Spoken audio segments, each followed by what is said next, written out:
Couple shoes spotted. Kim at Paolo, matching ang sapatos sa fun run. Bongga at pak na pak. Alden, may palafang at alak para sa block screening ng movie ng Kim Pao. Tara, kwentuhan muli tayo.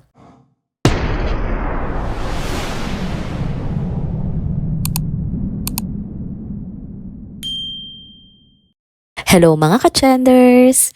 Welcome back muli sa ating channel.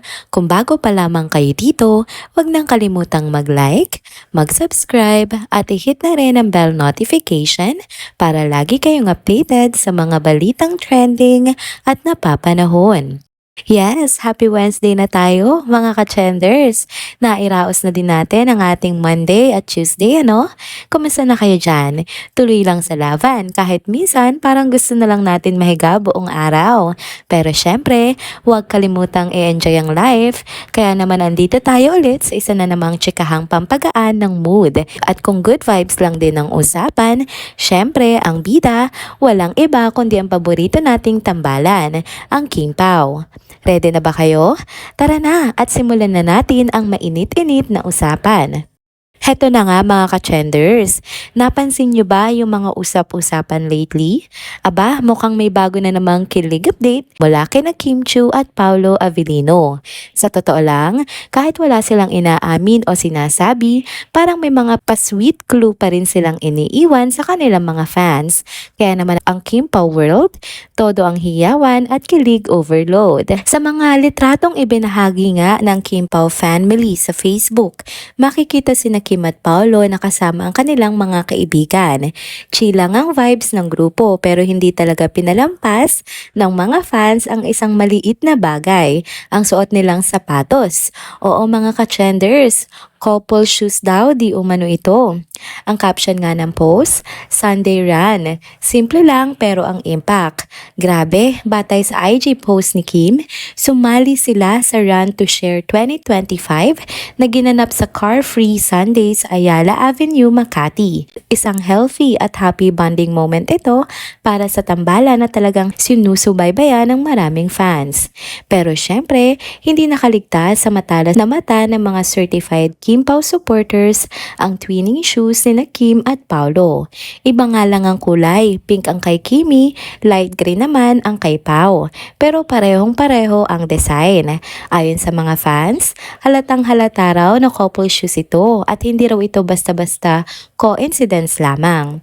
Agad namang umani ng iba't ibang reaksyon ang post. Karamihan sa kanila, super tuwa at kilig. Iisa lang ang sinasabi nila, nakakatuwa raw makita na palagi pa rin magkasama sina Kim at Paolo. At kahit sa simpleng detalye gaya ng sapatos, ramdam na ramdam ang connection nila. May mga nagsabing sobrang cute daw ng mga twinning moments na katulad nito. At para bang nagbibigay sila ng sweet confirmation na something's really going on. Dagdag pa ng iba, napakasarap daw panoorin ng dalawa, lalo na't pareho silang nag-e-enjoy sa mga ginagawa nila, mapatrabaho man o mga ganitong simpleng bonding moments. Isa pang napansin ng ilang fans, hindi lang daw sapatos ang pareho, pati raw ang mga smiles, parehong masaya, parehong inspired, at parehong blooming. Kaya naman, ayan na naman ang mga hula at kilig furies ng mga fans. Aba, kung sapatos pa lang may matching energy na sila, paano pa kaya off-cam? Syempre, umaasa pa rin ang lahat na balang araw may mas malinaw na real-life update mula sa dalawa. Pero sa ngayon, sapat na ang mga simpleng pahiwatig para mapakilig tayong lahat. Kaya kung ako sa inyo mga ka-trenders, tutok lang kayo palagi. Baka bukas makalawa, may bago na naman pasabog sina Kimi at Pao. Next topic naman tayo mga ka-trenders. Grabe, may palafang at may paalak pa at may papelikula pa. Ganon kasaya at kasolid ang bonding ng The Green Method family sa naganap na bonggang block screening para sa pelikula ng Kim Pao na My Love Will Make You Disappear.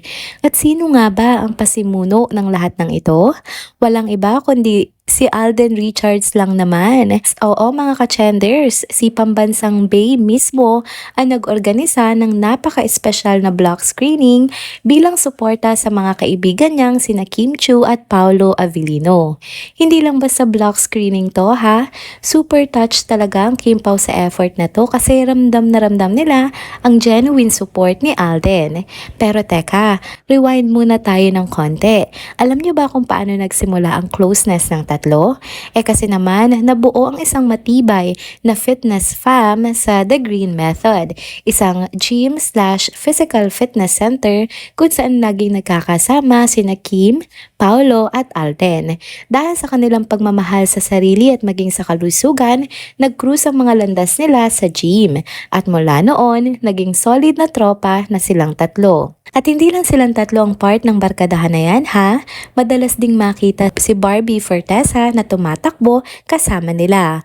Yap, isa na rin siya sa mga suki ng banding sa The Green Method Squad. Parang hindi na lang to basta workout group, naging pamilya na talaga silang lahat. Kaya naman nung may pagkakataon si Alden na magbigay ng suporta sa pelikula ng Kim Pao, hindi na talaga siya nagdalawang isip. Ang resulta, isang all-out na block screening na parang party. May pagkain, may alak at syempre ang highlight, ang panonood ng My Love Will Make You Disappear kasama ang buong The Green Method fam. At hindi lang basta-basta ang turnout ha, siksika ng sinehan lalo na sa Gateway Cinema kahit last Sunday na ng show. Talagang suportado ng mga tao ang pelikula at lalong kinilig ang Kim Pao fans. Sabi nga ni Kim Chiu, quote and unquote, "Thank you Alden Richards para sa napakabonggang block screening with our The Green Method fam. Solid. Thank you, appreciate you at lahat na nagpunta. Salamat, sobra. Kitang-kita sa mga mata niya kung gaano siya kasaya at na-touch sa gesture ni Alden." Dagdag pa ni Kim, quote and unquote, "With The Green Method family, nakaka-touch from gym to movie house. Solid. Thank you fam." Sumingit din si Alden sa simpleng support. Yun lang ang sinabi niya pero ramdam mo ang lalim ng pagkakaibigan nila. At si Paolo naman, inamin na first time raw niya maka-attend ng block screening kung saan halos lahat ng tao sa sinehan ay kakilala niya. Kasi naman, sila rin ang magkakasama sa takbo, sa gym at ngayon sa panonood. Ang saya, 'di ba? At syempre, hindi pinalampas ni Paolo ang pagkakataong magpasalamat. Todong ngiti siya buong gabi habang nakikipagkulitan at nagbabanding kasama ang buong The Green Method barkada. Kaya naman ang block screening na ito, hindi lang simpleng panonood nga ng pelikula. Isa siyang celebration ng friendship, support, at shared passion para sa kalusugan, fitness, at syempre sa entertainment. Ang sarap lang talagang maging kaibigan ni Alden, ano? May puso, may effort, at may paalak pa. Bongga ka talaga, tol. At sa dulo nga ng gabi, isang bagay ang malinaw. Kapag may genuine support at pagmamahal sa isa't isa, kahit saan kayo dalhin, gym man yan o sinehan, magiging solid ang inyong samahan. Kaya shout out sa The Green Method fam, mula gym hanggang big screen, hanggang sa puso. Solid kayo! And there you go mga ka-chenders. Dito na po muna nagtatapos ang ating isa na namang trending video update. Salamat sa inyong pagsubaybay at pagsama sa akin hanggang sa dulo ng video na ito. Pero bago kayo umalis, huwag niyo pong kalimutang mag-like, mag-comment, mag-subscribe at i-hit na rin ang bell notification para lagi kayong updated sa mga balitang trending at napapanahon. See you on my next video. Paalam!